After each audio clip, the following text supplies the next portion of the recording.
We're back with Donnell Rawlings. He'll be at Caroline's this upcoming weekend. And so we were talking, you're on the Chappelle Show a few years. Yes, sir. You guys just kicking ass. So the biggest sketch show since the beginning of Saturday Night Live. I mean, catchphrases, the whole thing.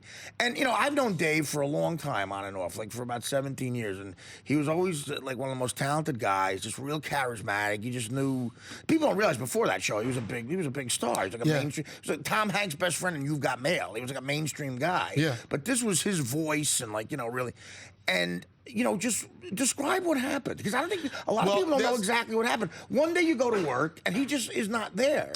The only person that really knows what happened is Dave. Is Dave, right. You know what I'm saying? Like, when we were on the set, people were starting to feel uncomfortable because there was times where, he would come in late, and it would, I just felt like it wasn't as fun as the last two seasons.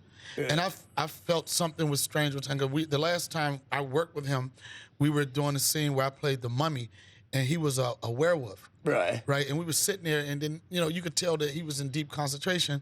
And he said, I guess 52 million ain't enough. But to your sketch comedy, yeah, but when it can burn you out, and it also, stuff starts playing at your head a little bit. To a dude that was still living in Brooklyn catching the train to work, for you to tell me 52 million. You don't want to hear that? I was like, are you crazy? Yeah, you don't want to hear that, man. You didn't know, but at the time, it didn't hurt.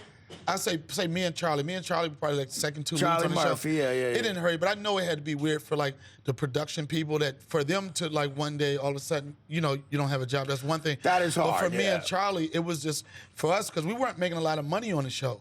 But you know the game. You became famous. Right. We had it's the good and the bad. You know what I'm saying? You compromise salary-wise. And it's good to know how to do stand-up at that point, because if you don't, it's hard. You got to get more acting work. But if you know how to do stand-up, then you can make money on the road. Yeah. And that's how it was with us. Right. When we thought what was a hiatus became unemployment, we went out on the road because I had started the tour, the I'm Rich Bitch tour. You know what I'm saying? I was like, we got to, me, Bill Burr, Charlie, it was a great tour. Those are funny because Billy was on the show too. You're talking about real funny guys.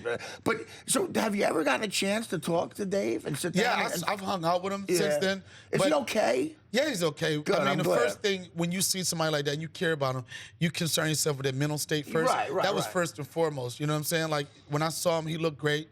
He was, we joked around. And I think I saw him maybe 2 years after he disappeared.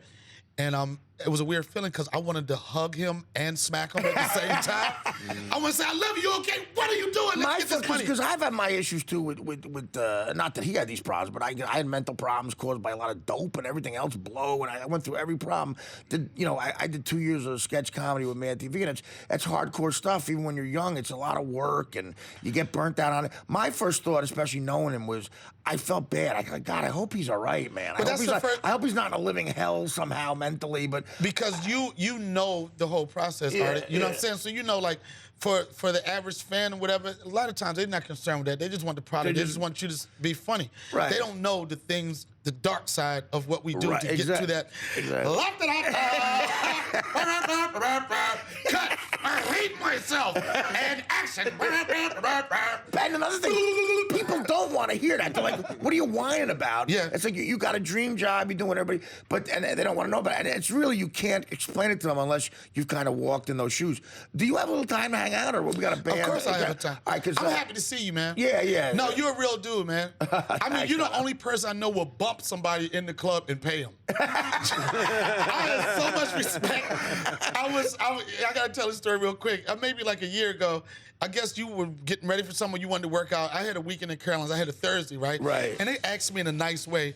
They was like, Artie's working tonight, right? But then for you to actually let me perform on your show and to pay me, I was like, that was a stand-up guy. I really appreciate that. Well, I appreciate that. Well, come on. I feel like, that's nice of you to say, but honestly, I think you paid me more than I was getting. I was like, bump me again. You deserve it.